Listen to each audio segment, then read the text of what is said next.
Welcome to the EnLight Life Podcast with Alexandra Cousins. Together we'll demystify disease and the debates around health, empowering you toward real regeneration and a life of vibrant vitality. So, welcome everybody to the EnLight Life Podcast. It's husband and wife, Gary and Alex.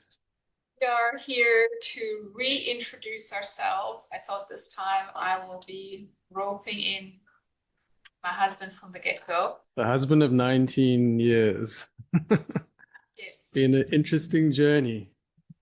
It's been a long and beautiful journey. And of course, many of you know me, know us as still living mucus-free, as raw veganism, as detoxing, as fasting, and all of that. And because so much has evolved, it's not even changed, it's evolved over the course of the last 5 years. We really felt we weren't fully ready to share everything, even though, of course, we've been continuing to work with clients to help people along their regenerative journey. Now it felt the right time to just reintroduce ourselves and share our story. Tell our story. And in many ways, the story started with Alex.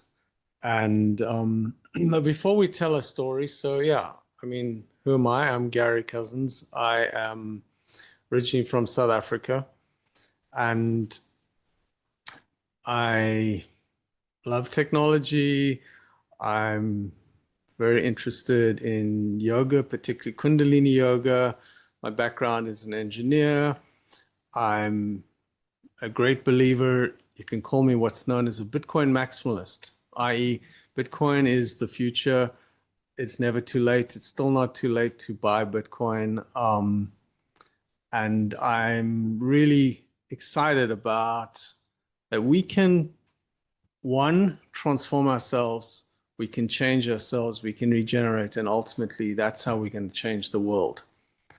And it's been a journey of many years, but I would say our journey really started when, you've been interested in health kind of forever, but when we first met, we weren't vegan.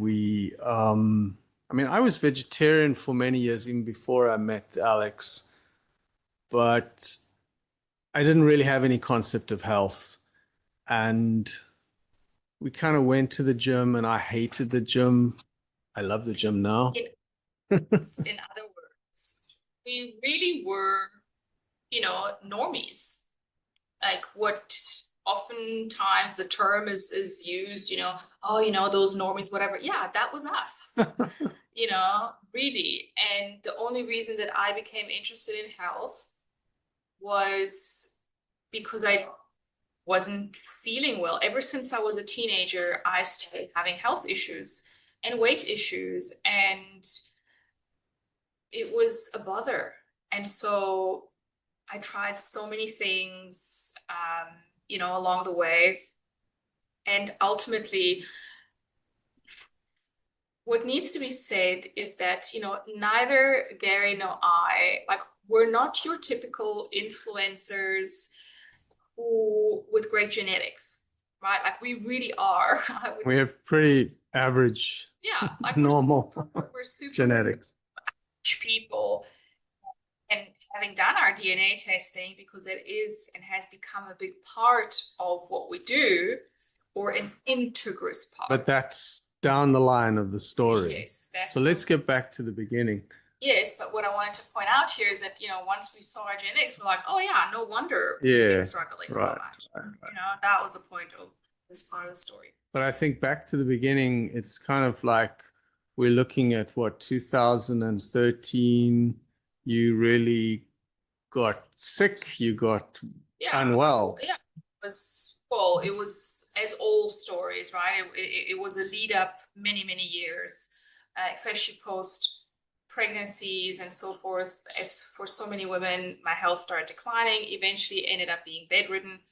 And that is where at the age of 39, 40, And that is where I realized, okay, now I've had it. I need to sort this out because things are not going to, I knew things weren't going to get better. They're only going to get worse.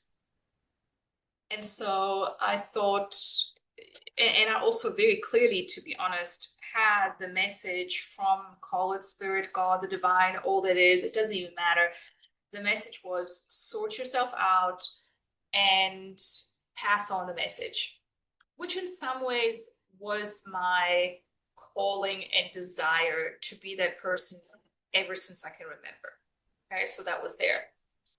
And long story short, because we want to kind of, get to where are we now, but long story short, I went deep, like radical deep into veganism, raw food, juicing, fasting, all of that, and dove right in. And I very quickly found incredible vitality, so many benefits. And it's not like you dragged me along. yeah, then I I will remember always the very first detox that we did. I was terrified. I was completely like, oh my goodness, what's going to happen to me? It was going to be 10 days of, I can't remember what we did. We were going to just eat some fruit in the morning and fast for the rest of the day and drink some juices. And I was terrified. Well, so they're also, ultimately, I mean, Gary, who was still working in corporate for several years before we then, really kind of started our business together and so forth. But point is, we had incredible benefits, like mind-blowing benefits. And, we visibly rejuvenated, we felt incredible, all of the things. And, this story is definitely not going to end the way that so many of these stories end with, and then we found the light and we realized that, raw veganism is all BS and it's all terrible. It's actually of the devil. No, that's not how the story goes. Yeah, and it's not one of like, oh, wow, we discovered carnivore and now that is the religion and that is the only way. No, I would say that our story is one of, in my humble opinion, of very healthy evolution and learning from our bodies, from the bodies of our clients, me diving back into science, into Russian health models, into genomics, into understanding epigenetics, and why. Why did I then, why did we turn a corner? Well, because at some point. Well, let's go back. We started coming online with living mucus free.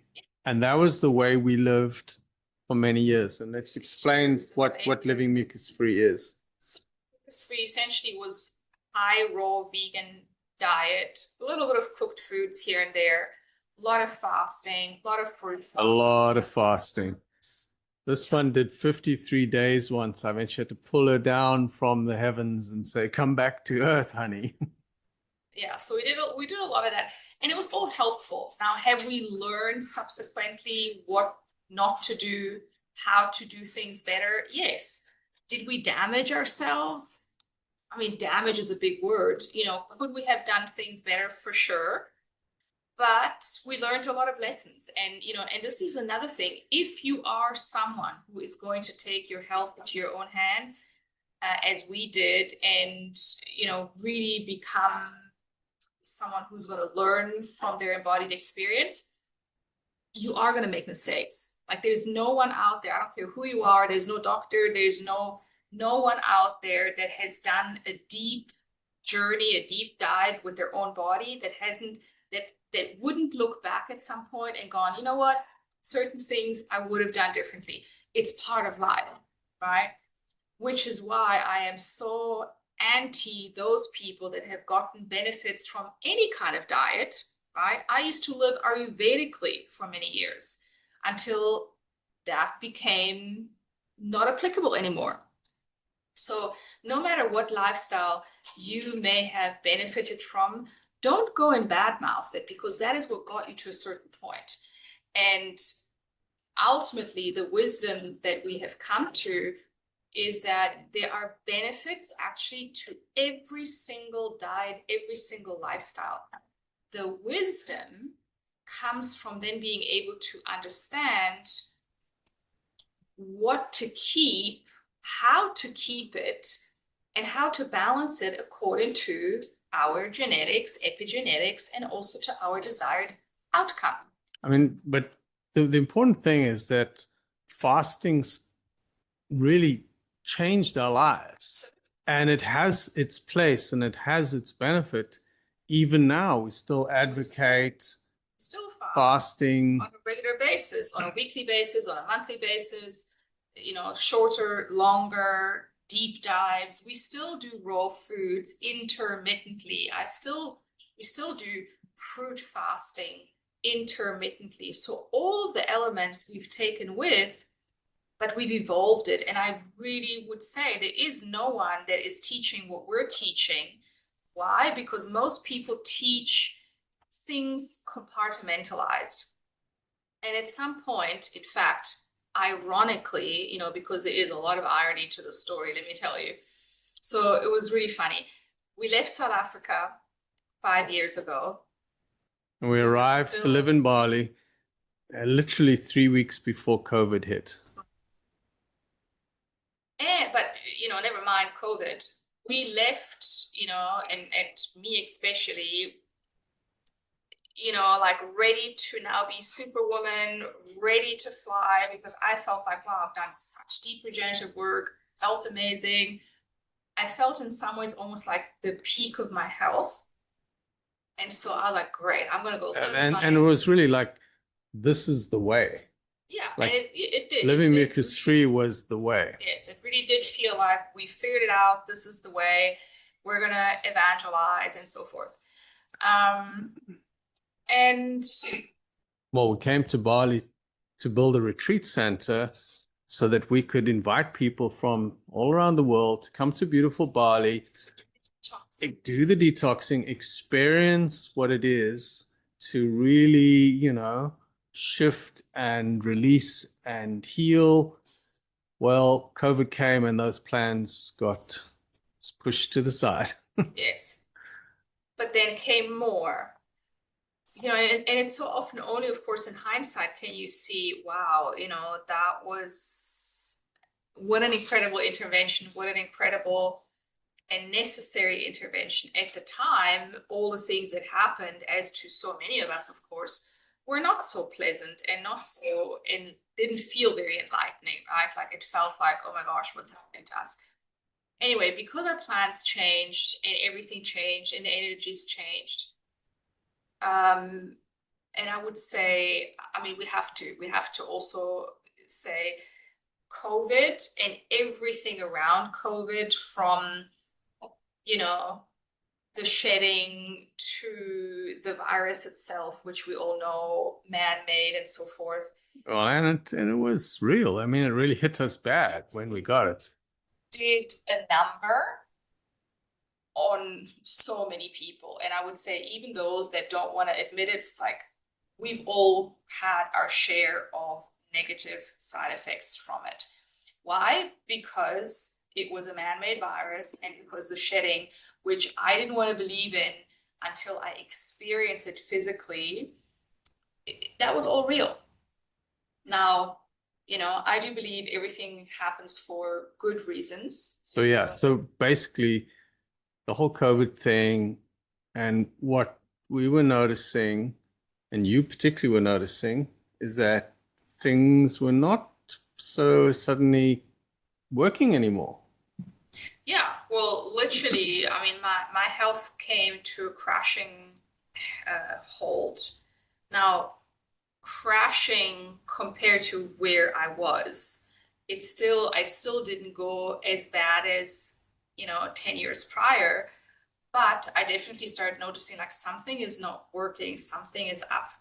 And we started testing. We both had thick blood.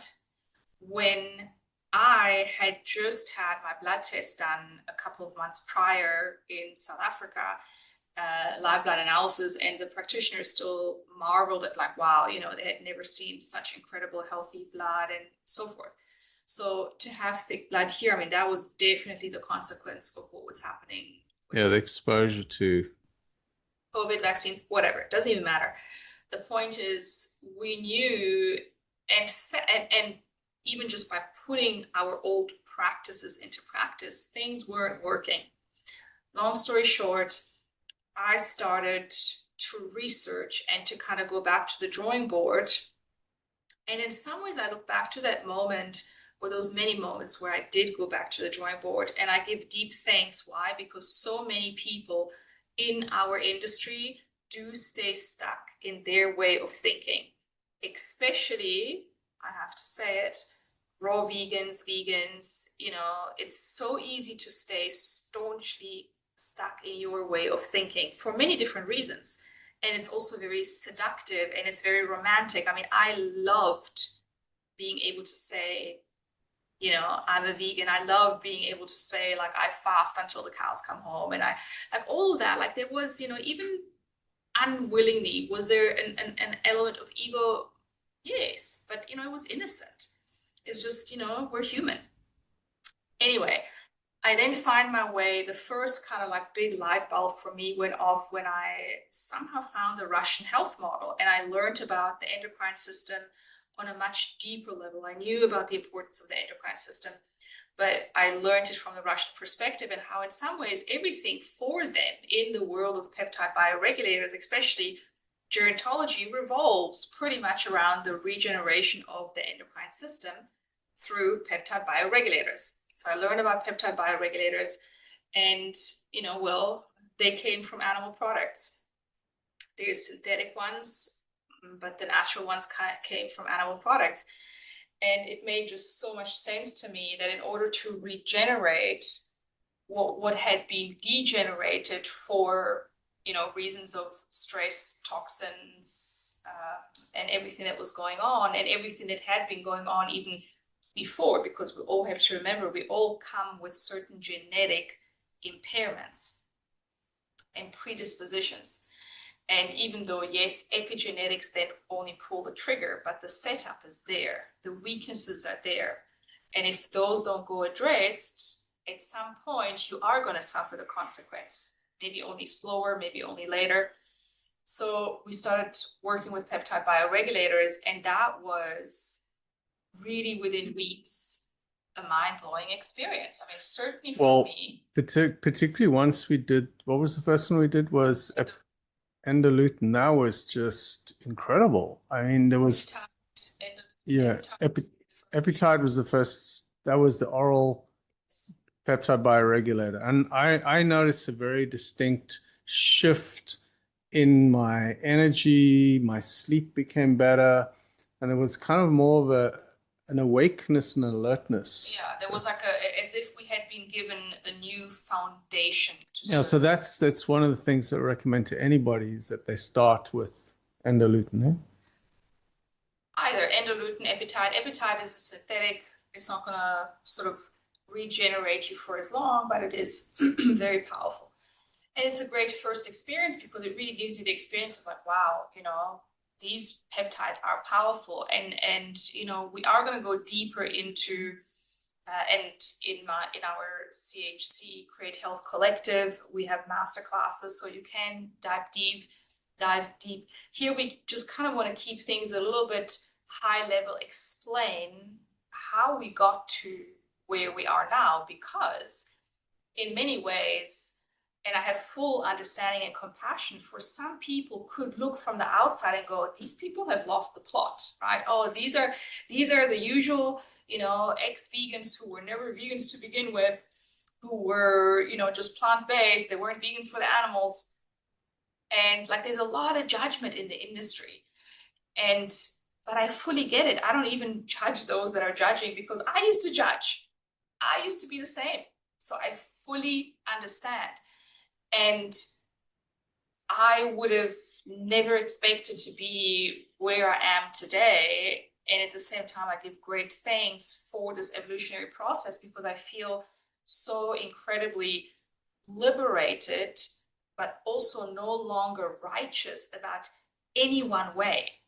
And that alone is liberating, because I'm not sitting here saying, you can't be vegan, veganism is not healthy. I'm not sitting here saying raw veganism is not healthy. No, you can be whatever you desire to be, and you can continue being that. But I would also say, if it's not fully working for you, because there are issues that can and will arise oftentimes when we ride one way too long. Now, are there always going to be the exception, the example that we can look to and go, but look, it's worked for them? Of course there are. There's exceptions in, raw vegans that have been raw vegans for 50, 60 years that are still thriving. There's carnivores supposedly that have been thriving for that long, and so forth. But the norm is not that. And there are reasons for it. And the reasons are not because veganism or raw veganism or carnivorism or low carb or keto are bad. It's because anything done for too long is and will create compensation, overcompensation in the body. It's really as simple as that. And now, if you have incredible genetics, good genetics to begin with, or genetics that fit with the raw vegan or keto or whatever lifestyle, you may be able to ride longer on that train without any side effects. So others will thrive for 2 years, 7 years, 10 years, 15 years, even 20 years, but at some point there's an overcompensation. Also because age, degeneration that happens to all of us, toxins, etc.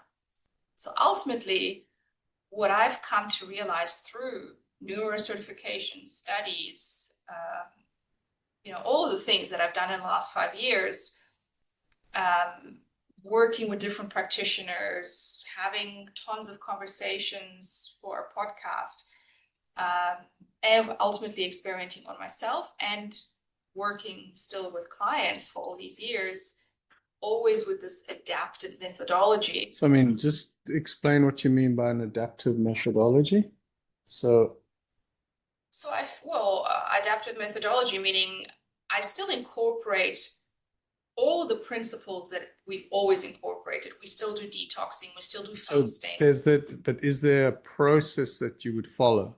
Yes. Is there sequencing? Yes, which is what we now teach in So the what is that sequence? So the sequence is that we're always going to start with detox to a degree, but a lot of times the reality is that detoxing is not possible for a body that is too weak, right?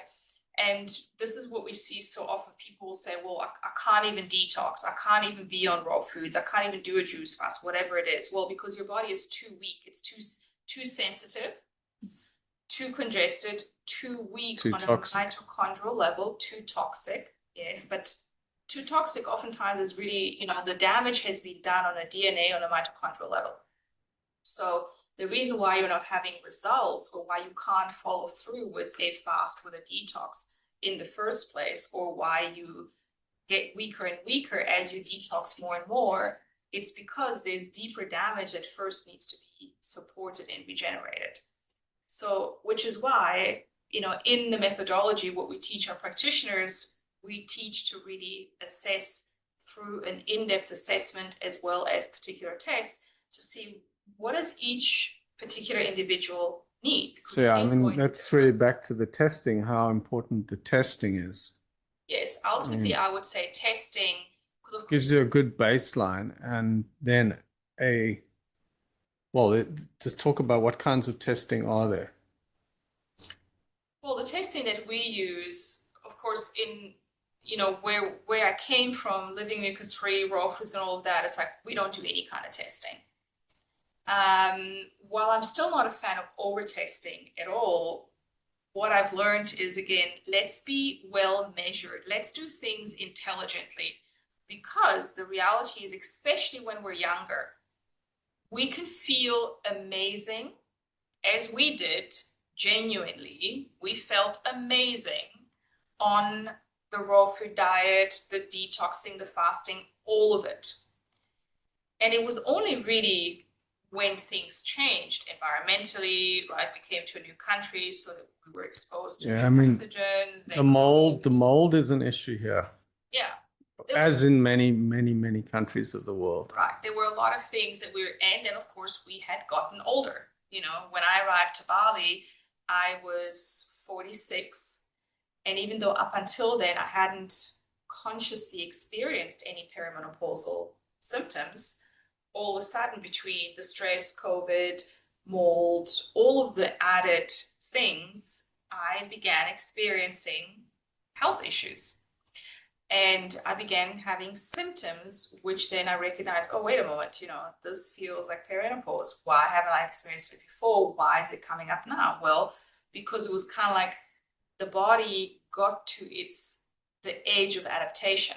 And now things I remember when that first perimenopause symptom hit in late 2020 with your hot flushes, and you were like, it was crazy to watch. I mean, I really have a lot of sympathy for women because, well, monthly and then perimenopause, man, things can kind of just fall apart. There's an intensity, yeah. And then again, depending on genetics and so. But then that was when you started taking some peptides, right? And that was really, that just fixed the symptoms so quickly. Basically, so if we're just looking at the perimenopausal symptoms, literally within a maximum of 4 weeks on the peptide bioregulators, all of my symptoms in that department completely disappeared, never to return again. Yeah, it was amazing to observe. So, definitely peptide bioregulators, they work. They are natural. We can use the natural ones. We can use the synthetic ones. I would say anyone over the age of 35 should be on peptide bioregulators for life. Obviously cyclically, but it's one of the most potent anti-aging practices that we have. So just as we age, we lose digestive capacity to a degree, and no matter how amazing your diet is, it's just a natural part of aging that all systems are going to function less well the older you get compared to someone who's young. Like, we got to make peace with that. We have to see that, and we have to accept that. However, that doesn't mean you can't do anything about it. So that's where having the correct diet, taking herbs, supplements, peptides, all the things that regenerate are going to help your body regenerate itself and therefore stay younger. And younger, what does it mean? Because younger to me doesn't really mean necessarily looking younger. I don't mind looking my age. I want to feel good. That's what, I want to feel fully functional, fully alive. I don't want to be encumbered by health issues. So to me, that is really what true anti-aging is about. And, even the word is a bit of a, there's a stigma around it because, like, I'm not against aging. Yeah, we're going to age, and aging is beautiful. I don't want to be 25 again. I don't want to be 40 again. I'm happy to be 51. And I would imagine you're happy to be I'm happy 58. to be 58. In fact, it's been quite amazing for me. Really, I've hated the gym my whole life. And when I first met Alex, who was quite into the gym, that was like the biggest stress point, going to the gym together. I eventually said, you go to the gym, I'll just do my swimming. And that was that. But I came to Bali and I started slowly getting into the gym, and it was such a strain and it was such a pain. And then about 6 months ago, I decided it's time to take things seriously. And I got myself a trainer, online coach. Actually, he's back in Cape Town. And well, it started a couple of years before. Then yeah, super serious, decided to really start, okay, now I'm going to do it. And I got this 5-day-a-week program, which first I thought I'll never be able to cope with. And I'm loving it. I'm absolutely loving it. And using the peptides, I'm starting to see muscle growth at this age is slow. And I'm starting to see real muscles coming. And I'm starting to, I can, pull myself up 4 times on the pull-up bar. Couldn't pull up once at all. And so there's progress happening. And it's like, wow, I can move into my 60s and beyond with vitality and energy. Being better than ever and before. Being, stronger than I've ever been before in my whole life. I think that's just incredible. And it is all thanks to this journey that we've been on, this journey of detox, this journey of, understanding how to work with diet, how to supplement correctly, and how to use these incredible tools called peptides and peptide bioregulators. That has been like the game changer. And that's where it's, because of course these are all tools that are also demonized, right? Just as various diets are demonized, but the biggest lesson that we have drawn out of these last 5 years of learning, experimenting, applying, testing, is that once again, and I really feel that's my biggest message that I want to leave everyone with, is that there is not one single diet or one supplement that is bad or good, but rather everything is about timing.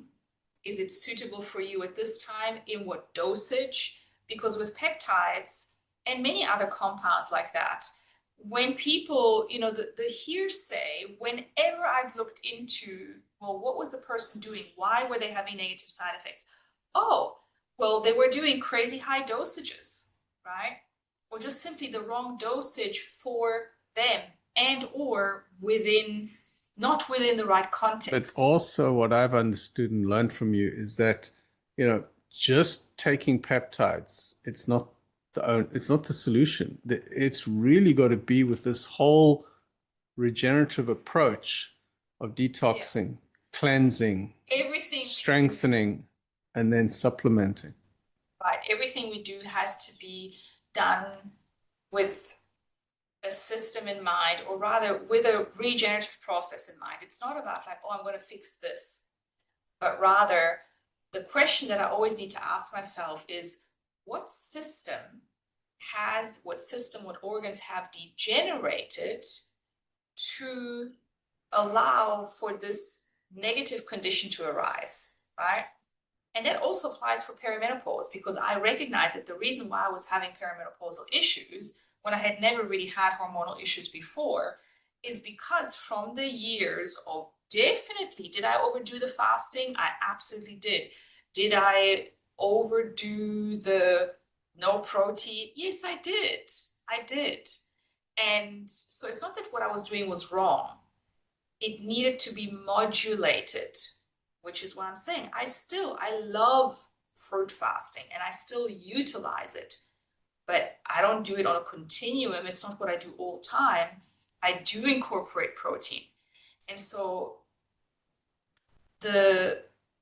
I find the danger of today's message, and we see this everywhere, is that everything is either demonized or celebrated. Protein is good, protein is bad, right? And I mean, I used to say the same thing. So again, I have compassion, because it seems that the most difficult understanding to come to is that of a well-measured, what's the word? Not even thought through, but grounded, well-rounded, well-measured understanding, because it's not even about ideology. This is like the body works the way it works, and we can see it by then studying genetics, by studying epigenetics, all things that I have done in the last 5 years, and I can see, well, everything is there. The beauty is we have access to the best testing, the most sophisticated testing nowadays, the most sophisticated compounds, everything is there for us to really, for anyone with, to be honest, not even that much money, and we can talk about like, what does it take? I mean, I would say, and look, we've always prioritized our health and well-being over everything else. Supplements come before anything else. Yes, supplements, diet, food quality before anything else, trainers, all of that.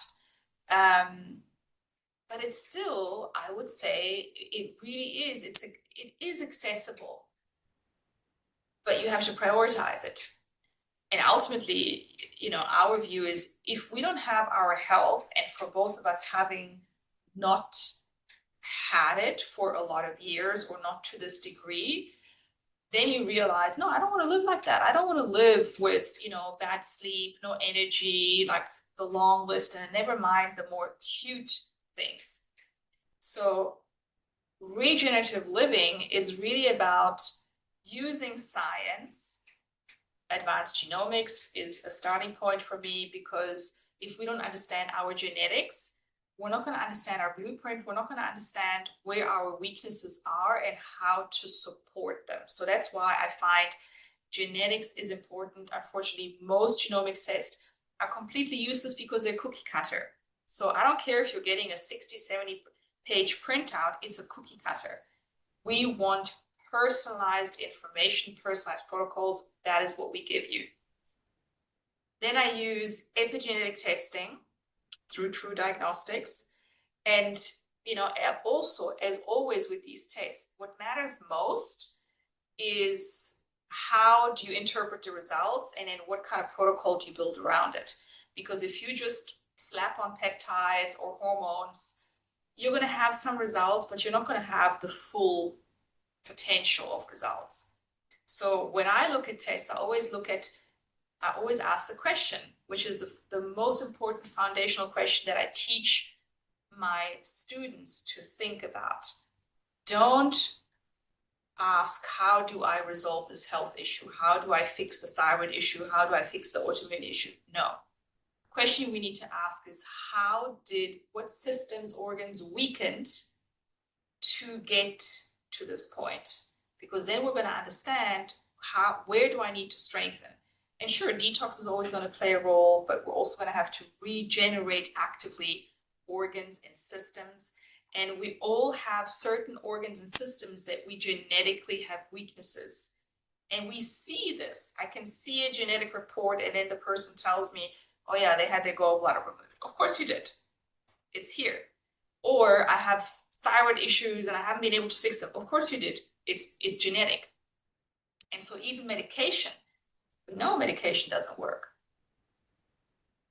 And then another test that I like to use, but really only sparingly, is the latest cutting edge GI test, which is AI powered, which also really matters because, most GI tests are pretty useless. And then even less frequently, I use a metabolomics test, which is similar to an organic acid test, to really see what is going on in your body now. But mostly it's genomics and epigenetics. Epigenetic testing, super, super sophisticated and very sensitive, so we can see problems in the body before they even kind of fully show themselves. And so that's when people say, oh, but my diet's sorted. Well, let's see. Let's test, right? So it's okay to have your philosophy, to have your beliefs, to have your desires, but go and test. Look at your genetics, look at epigenetics, because that's how you're going to understand. And lastly, I would say, don't be afraid of using peptides and certain compounds for a short time to unstick something. Because we don't use peptides,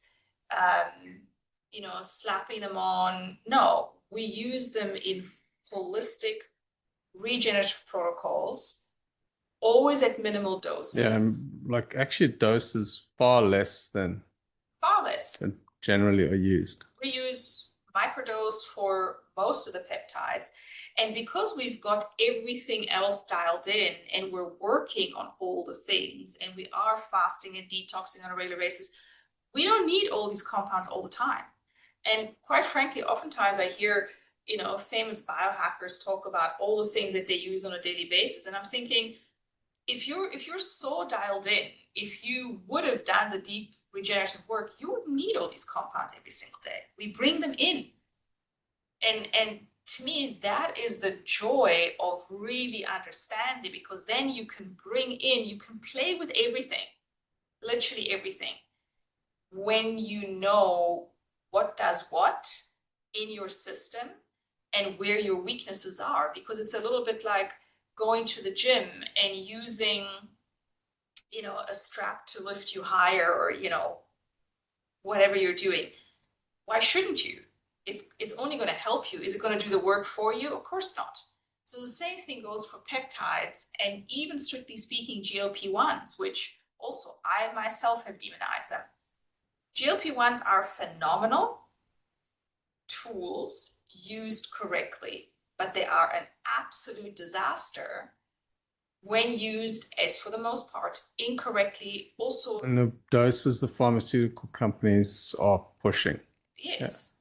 But also outside of comprehensive protocols. So if you're not using them intelligently, dialing in your diet, even if it's a progressive dialing in, that's okay. But know that unless you're addressing all the things, unless you're addressing liver health, gut health, endocrine health, hormone health, you're not going to get the results that you're looking for. And ultimately, you're only going to be shooting yourself in the foot. So maybe last word from you, who in some ways, especially like on the compound side, like you're just kind of like been relying on me. How do you feel? What has been your experience? It's been an amazing experience. I mean, I've definitely not always been the willing party. I've been dragged along, and the fasting sometimes, Alex is a lot more disciplined and committed to the fasting, and I will but I've learned through osmosis and listening to your talks and listening to your podcasts and listening to you speak to your clients, that it really is this multi-pronged approach. There is no one way, that there is a way to live and regenerate and to really thrive that actually is quite easeful. And that for me has been the experience, that it is quite easeful. I think, in the years that I've been with you, I have definitely got to this place of like, I'm not afraid of any disease. And I think that, well, we certainly saw that the world was controlled in COVID because people are afraid of death, people are afraid of disease. But when you get to a place of not being afraid of disease, you also don't you lose the fear of death. And so for me, I feel like quite at ease and super excited for the second half of my life. I believe with the way things are going and the knowledge we have and the technology and the AI and all of the rest, we've got a good 50 years ahead of us. I could well see us living beyond 100 easily and like thriving and healthy. But it's like understanding the little things. Like, we walk after every meal, 20 minutes. 20 minutes is no big deal. I do go to the gym every day, and that's like become like an amazing experience for me. Whereas before it was such a mission. And then with all this amazing, if I could show behind me this cabinet of supplements, looks like a pharmaceutical shop here. But yeah, all of those supplements. And sometimes I always make a joke with Alex. Whenever the doorbell rings and it's another delivery, I say, today the magic pill is going to arrive. But there is no magic pill. It's a combination. It's about knowing when to use what. And it's the same thing with these amazing technologies called peptides. So I'm excited. I'm excited for our future together. And knowing that we're going to be healthy and well and thriving, and we still got so much more to go, which is very exciting. Yeah, and with all of the new discoveries and, there's always more information. And I think the key is to get to a point, and that's really my message for, my practitioners, my clients, and anyone that wants to listen, is be very aware of your sort of ideologies and belief systems that you hang on to, because everything has its place. But the hardest thing to understand and put into practice is a measured and nuanced, that was the word that I was looking for, nuanced. Out there, and especially on social media, there's nothing nuanced. There is no space for nuanced. Everything is black or white, good or bad, and amazing or absolute shite. But that's not how things are. That is not real. And even, if I may for a second at the end here bring in a little bit of sort of woo-woo spirituality, whatever you want to call it, I really feel that I've had in the recent years, through this whole process, a big spiritual breakthrough for myself, because I feel completely liberated from any one ideology. I don't think that I figured it all out. I figured a portion out. I become wiser. There's more. And to live with that it's not about the raw foods or, the fish and eggs that I eat now a couple times a week or whatever. That's not what this is about. I don't need to hold on to any one thing. It's not even about the peptides. Everything is a tool, but me, my wisdom, my connection to my body, my openness, my relaxation, that is what it's all about. Because there's always more.